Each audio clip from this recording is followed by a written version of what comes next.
So we're going to talk about the cardinality of sets, which is a big word, but we're going to define what exactly that means. And first of all, can anyone tell me what a set is?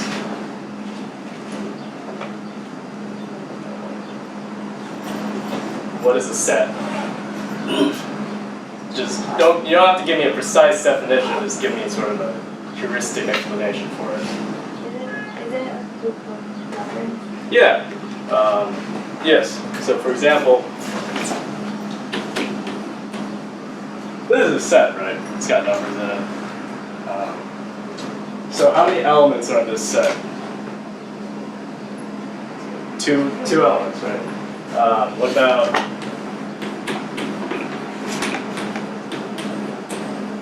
how many elements are on this one? Also, sorry if I can't really project because I'm sick, so that's a whole other thing. But so there are 4 elements in this set. What about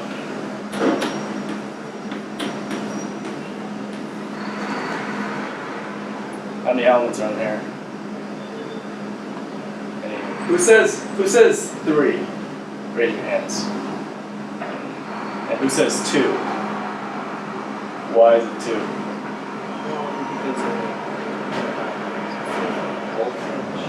It's like 2 sets. I'm sorry, could you speak Yeah, up? if we move on from the whole thing, you know what I'm saying? That's one and that's the other one. A set of sets. So the elements in this set are 1 and the set 1, 2. These are both elements of this bigger set. Okay. What about this set? What does that mean? Right, this is the empty set. It's got no elements in there. And if I were to ask you to define a subset, what would your natural sort of instinct be with respect to that? I'm sorry, could you speak? Yeah. So, okay, for example, I didn't have to erase this. What are the possible subsets in this set? That's one of them, yeah. There's also 175. There's also each element itself as a subset. I'm not going to list all of them, but just to give you an idea. And the empty set is always a subset of all sets. Okay. And in this one, the subsets are 1, 2, subset 1, 2. It's the subset consisting of the element 1, 2, and you see the difference between this and this. So there are 2 elements in this set. There's 1 element here. Everyone good on that? Okay. Now we want to talk about the size of the set. And I mean, just looking at these examples, it's kind of clear how we would go about doing that, right? I mean, you just count the elements, right? But we're going to talk about what exactly it means to count the elements in a set, and we're going to do that using functions. Okay. So for example,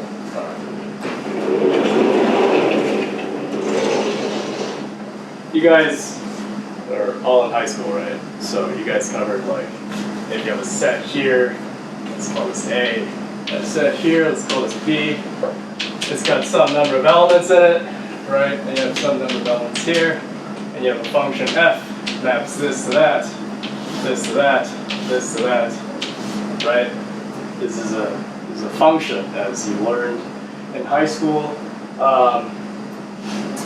What is this? Is this a function?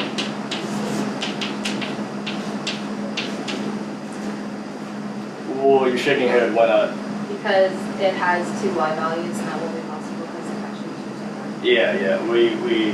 We have a definition of function in the back of our heads, or maybe we learned it in high school, where you can't send one sort of input value to 2 output values. Okay. So let's define certain types of functions because that's going to be helpful to us later when we learn to count certain things. So for example, so this is not a function. What about this function here? What's kind of special about this function? I mean, there's nothing. It has one of the same output. Yes, you see that two guys here being mapped to one guy here, and here's a definition. It's going to be a very imprecise definition because I'm not going to really sort of formalize everything for you guys, but just to give you a sort of heuristic understanding of what's going on.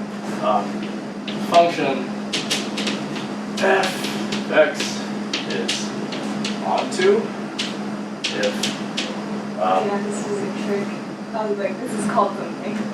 oh yeah. If for every y in the target space there exists some element in the input space such that y is equal to f of x. What does this mean exactly? It means if you give me any elements in the target space, right, that means I can find you some element in the domain that gets mapped to that element, which is to say everything in the target space gets an element mapped to it. So this whole thing is sort of covered onto by the function.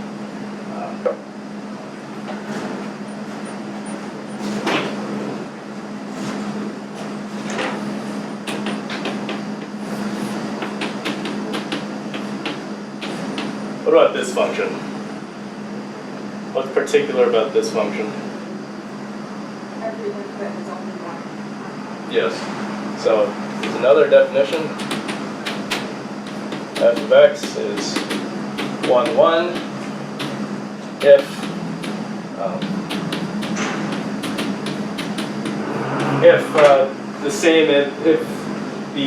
the image of the two elements is the same, that implies that the elements are actually the same in the domain space.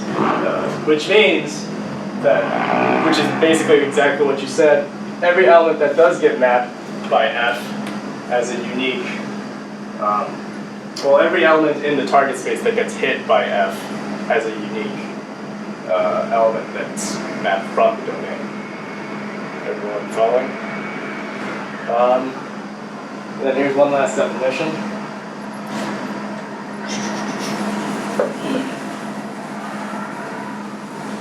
Also, can you guys hear me just fine? It's okay.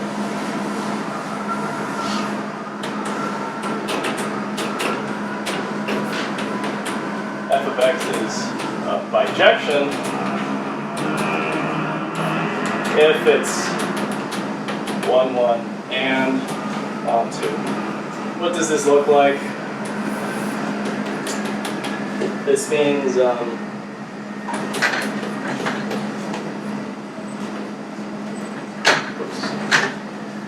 if it's 1, 1 and onto, right, it means every element in the target space gets hit. And if it's 1, 1, it means it gets hit by a unique element in the domain space. So it means you have this nice little correspondence between both spaces, between both sets. So what are some examples? So what are some examples of a bijective function? Well, there's the sort of canonical one, yes. F of x equals x. Right, from, let's say, the real line to the real line. Why is this bijective?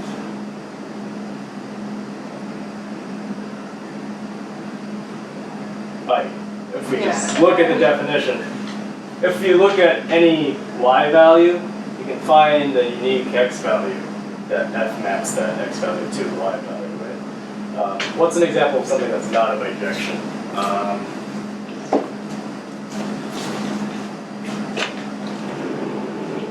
Something that's not a bijection is something like You guys have any ideas? Problem. So f of x is x squared. Why is this not bijective? Every value has one. Yes, it's not 1, 1 because if you give me a y value, it has actually 2 x values that can get mapped to it, right? So it's not 1, 1. But it's also not onto, right? Do you have a question? No, man, you can also draw like a linear line. Like 6 and 2 points. You mean like, Yeah. like the, Yeah. what's it called? The, Vertical line type. yeah. So that was it. Yeah. To be honest, I never actually learned that in high school, so I can't really, but yes, that's exactly what that is. And this function also fails to be onto if it's from R to R. Why, does anyone see why it's not onto?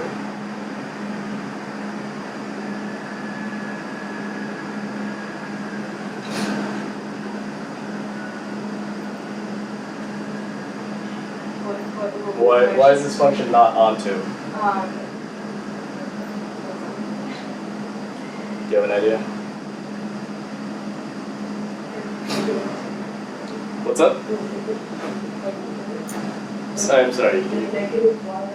Yeah, you can't get negative y values, right? If you give me a y value here, I can't find you an x value that gets mapped to that y value used under this function, because this function is, I mean, we're all familiar with it. Okay. So we're going to use functions to sort of give us an idea of how to count between sets. For example, when we say like,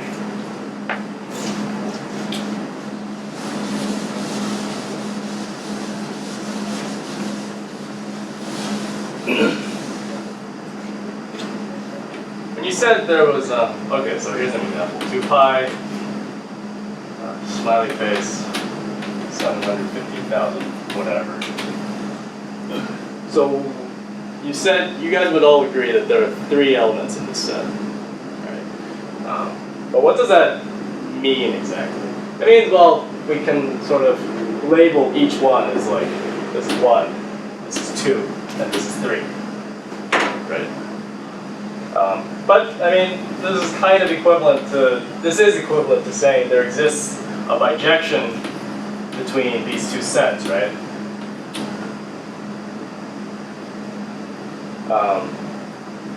So here's the next definition. And we're talking about bijections because that's precisely the type of function we want to use. Why wouldn't we want to use injective or 1-1 functions for our counting methods? Well, if the function wasn't 1-1, you could end up counting the same thing twice, right? And then our idea of size would be not kosher. And if we had f fail to be onto, we wouldn't be able to count everything. But with bijections, we're able to count everything, and each element has a unique partner in a subset of a set that we're familiar with, which is 1, 2, 3, 4, 5, and so on, right? Here's the next definition.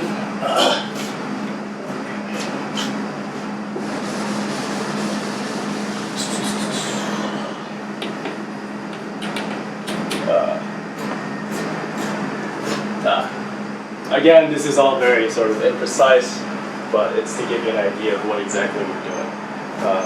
A set, the cardinality of a set is the number of elements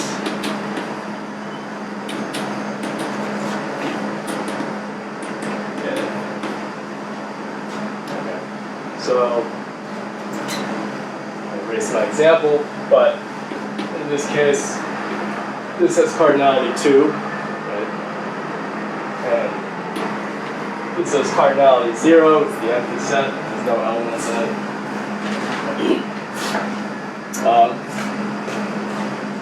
And now we're going to define exactly what it means for a set to be, countable. And it's kind of set is countable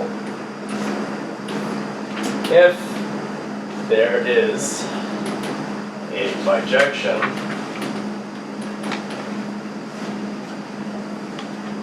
set, a set A. It's countable if there is a bijection F from A to a subset of N, where N is the set of the natural numbers, which is just 1, 2, 3, 4, 5, and so on. Everyone understands so far? Okay. So I'm saying a set is countable if we can do what I did just now with that 3-element set with the smiley face.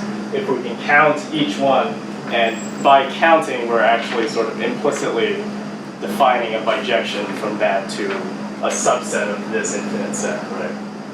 Because this set is, it's very nice to work with. It's the most natural sort of thing.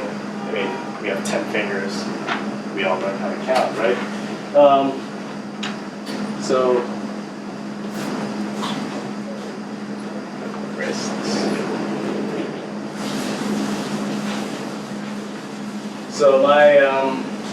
So why are all finite sets, as in sets that have a finite number of elements, why are they countable?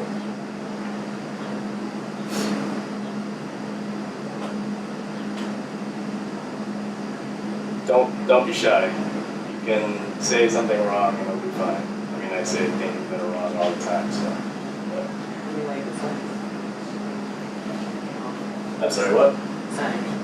It's not infinite. Yes, so you can literally just count the elements in the set, and that's, and that works because a finite subset, if it's finite, then you can count it, and then it corresponds to some finite subset of the natural numbers because you literally just count the elements, right? But what about infinite sets? So this is sort of the meat of the lecture, now that I've set up all that. Take, for example, this set. This is the set of all the, take all the elements in n, 1, 2, 3, 4, 5, whatever, and then square each one. So 1, 4, 9, 16, 25, right? Is this set countable?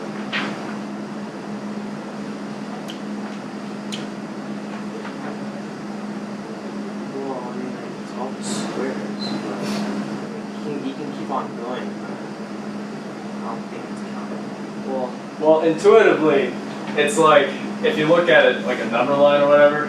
Like this you know the pattern of what's going on. Yeah, if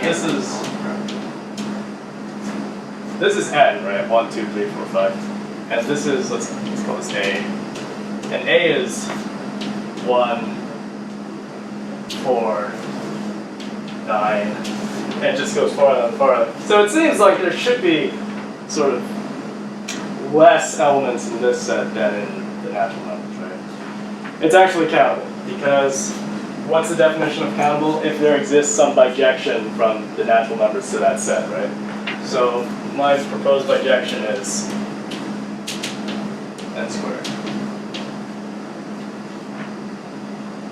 Why is this a bijection?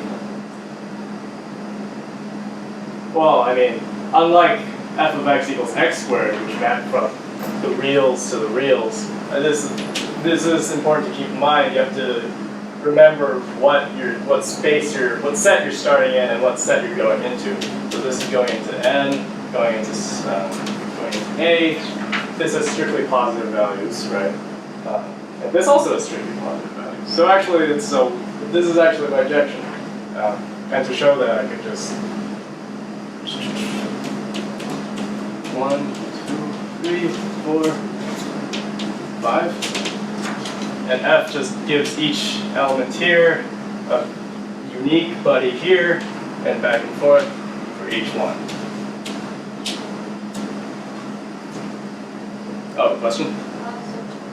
Definition of countable doesn't include the size of the set, it just means that you can count each element. Yeah. I mean, we can define a set to be countably infinite, which is that it's infinite and it has a bijection of the natural numbers. But I mean, I would say it falls under this definition, so it's fine. Here's another example.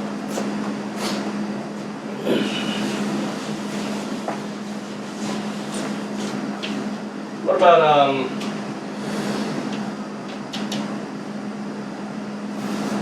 the integers, which is all the negative numbers and 0 and all the positive numbers.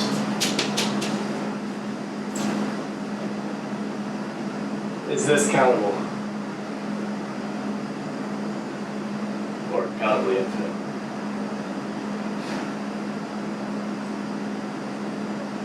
You would, I mean, your first instinct would be to say, no, it's bigger than n, right? Because, I mean, n's already in here. And it has another sort of n, copy of n, but with the negatives. So your gut instinct is to say, no, it's twice as big. So how can you have a bijection?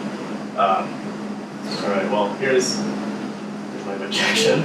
Also note that if you're given a bijection, right, so that each element has a unique buddy and whatever, that means there is an inverse defined. So you can go this way, or you can go this way, right? So it really doesn't matter which set you start in to show it's countable. So you can show that a set is countable by finding a function from n to a, or a function from a to n. So here's my proposed bijection. It's like n over 2 if n is even, and minus n minus 1 over 2 if n is odd. Why does this work? Let's check it out.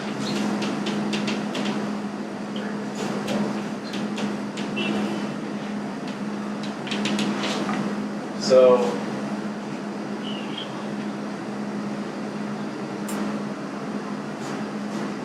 if it's mapping from n to z, and n is equal to 1, n is odd,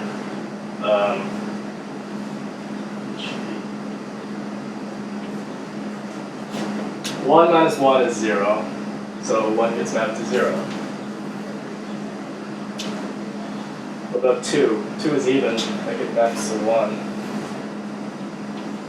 3 is odd, 3 minus 1 is 2 over 2, this is minus 1. So 3 gets mapped to minus 1. 4 gets mapped to 2. Do you see the pattern that I'm doing? What am I doing? You're shaking your head.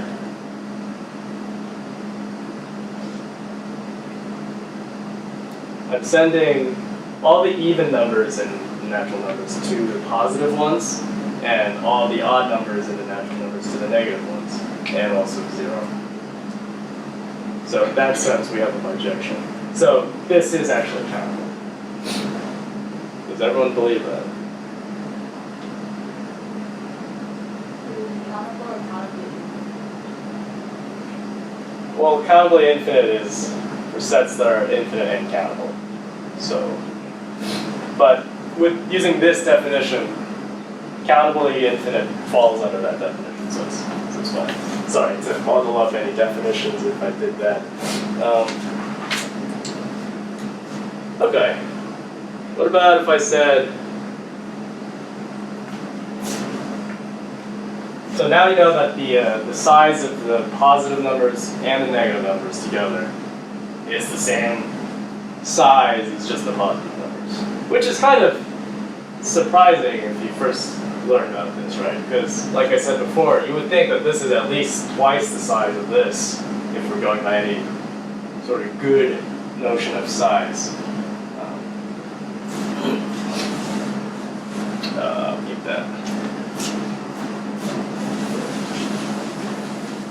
What about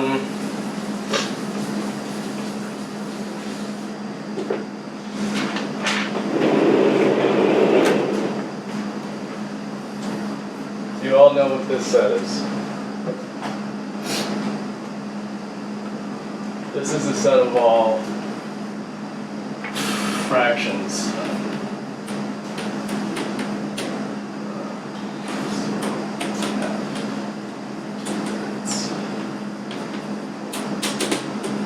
And it's the set of all fractions in simplest form. So, is this set countable?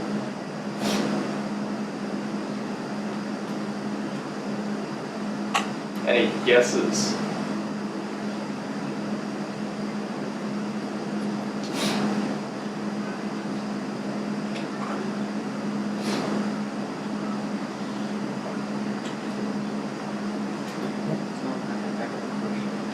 Oh, you got a question? Yeah, so since this is like fraction, Yeah. they also like multiply me like 1, 2. Is it, Oh, yes, maybe yes, like go yes. over like 1 over 1. This includes 1, 2, minus 2. All the rational numbers. Is this countable?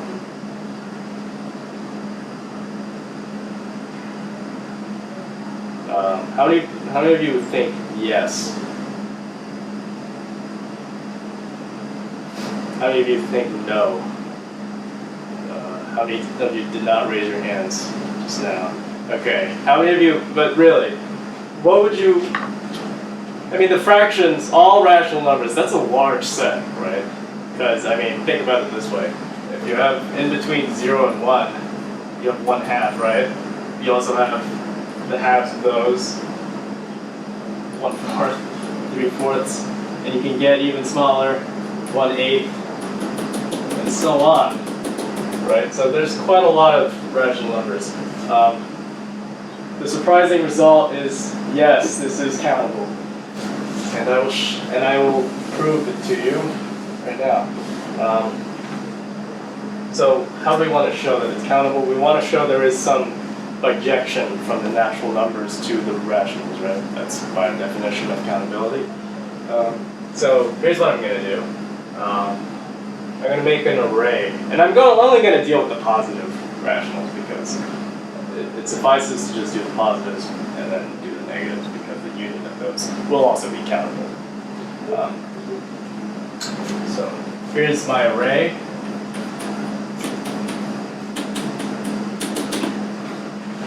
This is 2, 1, 3, 1. This is 2, 2.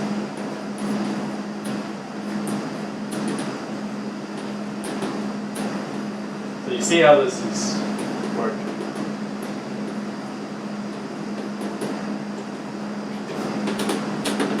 Right? So it's just increasing the denominator that way, increasing the denominator, numerator this way. Okay. So here's my bijection from the natural numbers to the rationals. I'm going to start here. This is 1. And I'm going to skip repeat fractions. As in, if I already hit 1 over 2, I'm going to skip 2 over 4, for example. So that's number 1. 1 is being mapped to 1. 2 is being mapped to 1/2. 3 is being mapped to 2. Skip this one, it's a repeat. 5.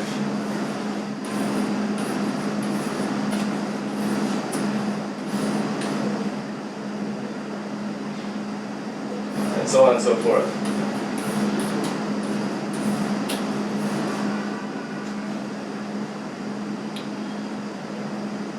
Why is this a bijection?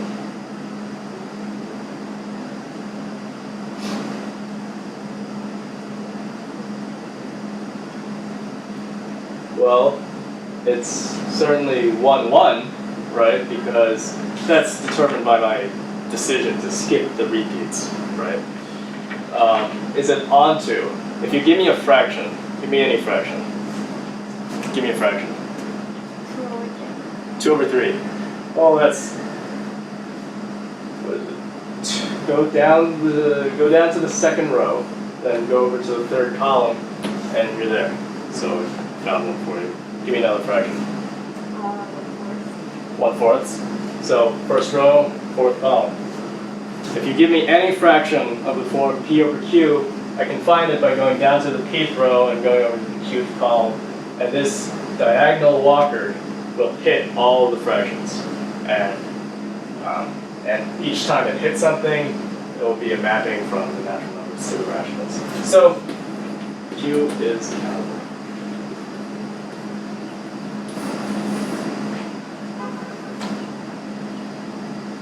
Does everyone believe this result?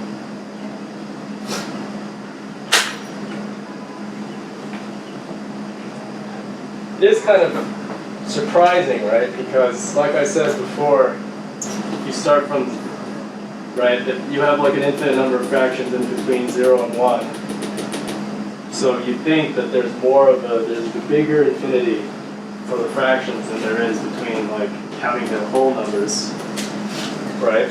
But they're actually the same size. Now the next question is, are there any sets that are bigger than the natural numbers? Are there any sets that are not countable? Can you think of any? I mean, so far all the sets we've seen, they are countable, right? So it would be natural to sort of assume like, oh, okay, this must be the sort of biggest infinity there is.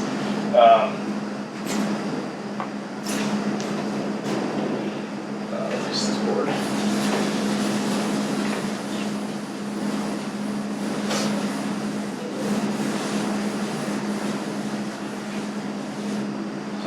Consider this set R, which is a set of all real numbers. So that includes -1/2, 0, 1, pi, 2 pi, square root 2, blah, blah, blah. Also known as the real number line, right? This set is actually not countable. And it's not easy to prove, and a guy named Georg Cantor, he's the one who sort of developed all the theory behind this, and this is sort of the result that he's best known for, arguably, called the Cantor diagonalization argument, in which he shows that this is not a countable set. This infinity is bigger than the infinity of this, and this. How does the proof go?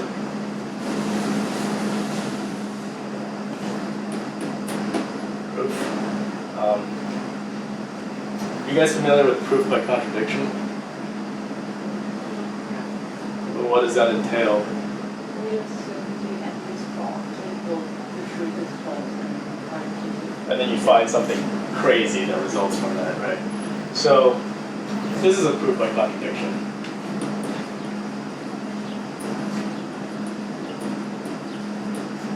So assume R is countable. Right? That's the truth that we negate to find some absurdity.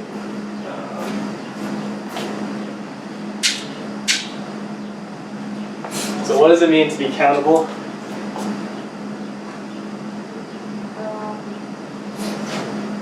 If there is a margin of something like that. Yeah, well, what does that mean, just heuristically? So we have a set of numbers. Yeah, I mean, you can count the elements, right? One by one. Which means we can list R. So the first element is, say, 0.08712, whatever, right? Second element is 0.1745, whatever. Third element is 0.89001. Fourth element is 3.141592, whatever. 6, whatever, right? So we're assuming there already exists some bijection from N to R, on which we can, and so we can list these elements in a one-to-one correspondence, right? I'm going to show you that this, for any proposed bijection you give me, it's not actually a bijection. It's going to fail being onto. In other words, I am going to find you an element that's real that is not on this list. So does everyone see how sort of the structure of the proof is working? We are saying we want to show that this set is uncountable. We assume it is countable, which means there exists some bijection between N and R, which means intuitively that we can count each element of R on like a list, on like a good structured, well-numbered list. And now I'm going to show you that this actually doesn't cover all of R. There's going to be some real number that's not on this list, and I'll show you how. So let's just make the first element 0, who cares? I mean the first digit. So look at the first digit of the first number, right? It's 0. Give me a number that's not 0. It's any number that's not 0. Also, I guess single digit number, yeah. Look at the second digit, the second number. Give me a number that's not 7. 3? 3. Give the third digit of the third number, it's 9. Give me a number that's not 9. Give the fourth digit of the fourth number, it's 5. Give me a number that's not 5. And so on and so forth. Is this number on this list? Why not? You're shaking your head. Well, is it the first number? No, because the first digits disagree. Is it the second number? No, because the second digits disagree. Is it the third one? No, the third digits disagree. Is it the fourth one? No, because the fourth digits disagree. Is it any nth number on this list? No, because the nth digit will disagree. Therefore, this number is actually not on this list. And this is a real number, right? So, this is actually not a bijection. This is not onto. So, that concludes that proof. R is countable. R is uncountable. Which kind of makes sense, right? Because, if looking at the natural numbers on the number line, it's like 1, 2, 3, 4. You can count it. It's very nice and easy. But R, if you start at 0, right, what's the next number you're going to count? You could choose, I guess you could go with 0.1, but you could also get smaller than that, right? 0.01, and even smaller, 0.001. And again, there's no really good second number, because otherwise you're going to miss everything in between that and 0. Did you have a question? I'm sorry, can you use Imaginary set. the imaginary set? You mean like the complex numbers? Oh, so you're talking about C, which is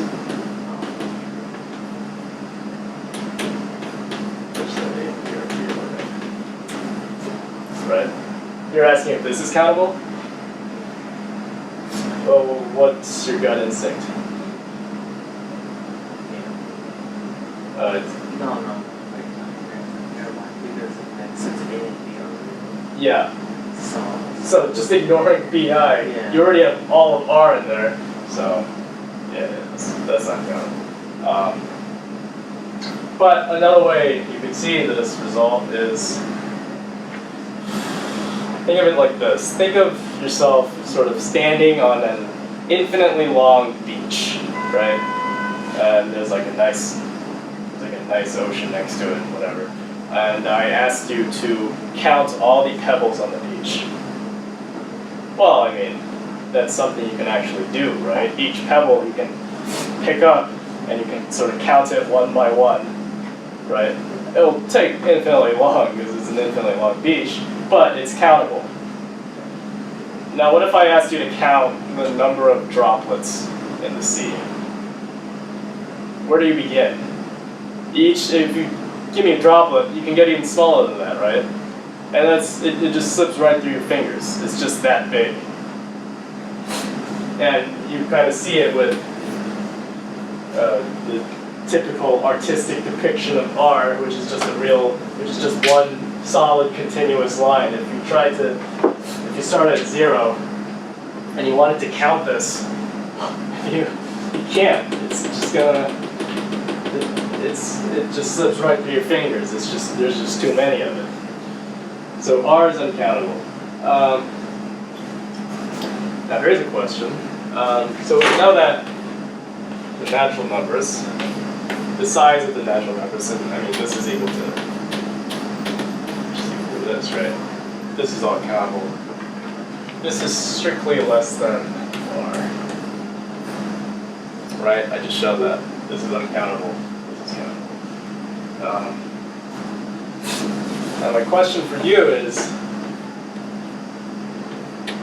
does there exist some set whose size is between N and R?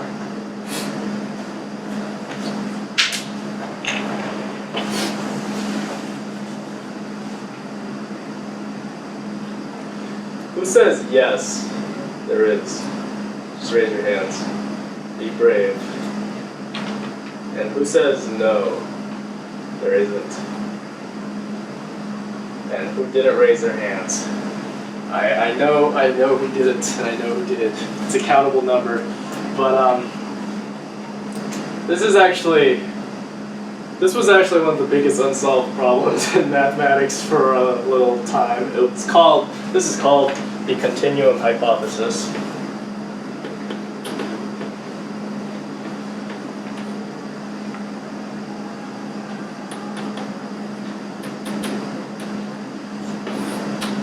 The hypothesis itself actually states, if I recall correctly, that there is no set whose cardinality is strictly between these two. But I believe two mathematicians, Kurt Gödel and Paul Cohen, I think Gödel proved that, don't recall if he proved it, if he proved that you can't prove it, and the other guy proved that you can't disprove it within the current axioms we have. Does that statement make sense? Do you guys know what an axiom is? Yeah, an axiom is like a fundamental truth you just take as granted, or not for granted, but it's a truth that's sort of fundamental, like for example, in logic, I guess there's A is A, right? And something is that thing. You can't. Why would you not choose that? Why would you not believe that? And similarly in math, we start with foundational axioms, and then we sort of build theorems off of those, and we sort of derive a whole bunch of results from those. But we never really want to have a sort of system of mathematics where we just say, this is true because I say it's true, and we add that as an axiom. Unfortunately, this was one of those cases because it couldn't be proved or disproved within the axiomatic system we had, so we had to sort of add it as an axiom. And depending on whether you choose to believe this or not, you can actually have two different systems of math. I mean, they still are mainly consistent with each other, but there are just a slight few differences precisely because of this guy. Does that make sense? But the takeaway message shouldn't be half of math is all made up. But that is one of the results where you had to sort of accept it as an axiom, independent from the other axiom that we already had. 7. Okay. We have a little bit of time left. So, do you guys have any sort of overarching questions about what we did today? So it is like possible to say what infinity is really or Yes, it is possible to say that. There is a scene from what was that movie called? By John Green. Fault in Our Stars, where the protagonist says something along the lines of,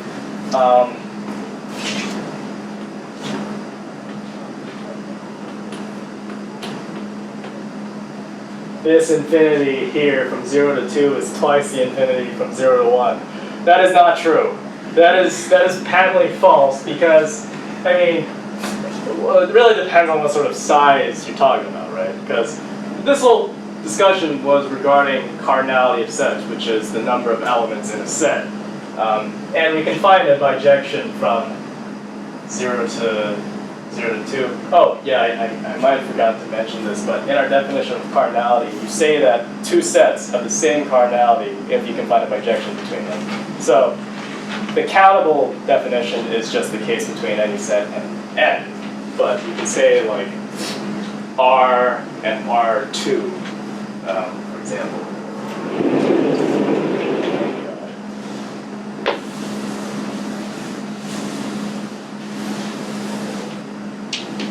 R and R2, the real line and real plane, they both have the same cardinality. Again, you can just find a bijection from R to R2, which is, let's just map every real number to just XX. So, oh wait, does that work? No, sorry. Hold on.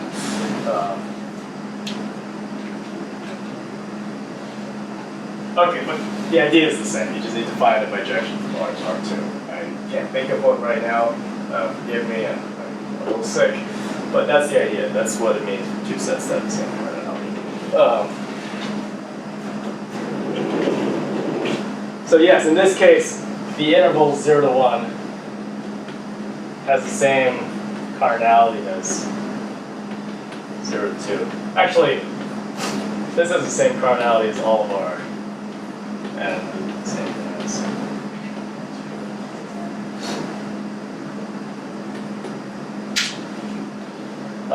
However, there is a concept in mathematics called measure, and that's slightly more, it's very much more advanced than what we covered today, but that talks about a different notion of size for sets, which is sort of just by looking at it. You see this, you say that this set 0, 1 has measure 1, or sorry, length 1, right? It's an interval. So by saying its length, you just subtract the endpoints, right? And this has 0, 1, this has length 2. And you can say that by introducing a notion of measure, which is sort of built on more higher higher concepts of analysis. And in that case, what was her name? The protagonist from Fault in Our Stars. Yes, what she said is technically correct if you take it from a sort of measure theoretic sense. But in terms of set theory, that is not correct. But yes, it is true that you can say there is a well-defined mathematical notion of one infinity bigger than another infinity. Any other questions? Is there anything like to do with the Miller operation? Yes, there is. There is a theorem where you know what the power set of a set is. Well, yes. So we covered what subsets are at the beginning of the lecture. So what if I asked you, like, in this subset? I don't want to do that. In this set, what are the number of possible subsets here? Well, there's the empty set. There's 1. There's 2. And there's the whole set, right? There's a well-known theorem, again by Cantor, I believe, that says that if you have any set, the cardinality of the power set denoted as, let's just say P of A. The cardinality of that is actually equal to 2 to the A. And for finite sets, I mean, this is clearly bigger than A, but the same result holds for infinite sets. So you can have R is less than 2 to the R is less than 2 to the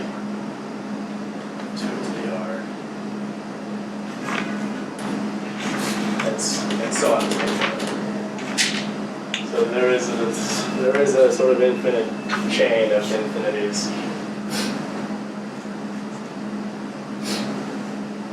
Any other questions?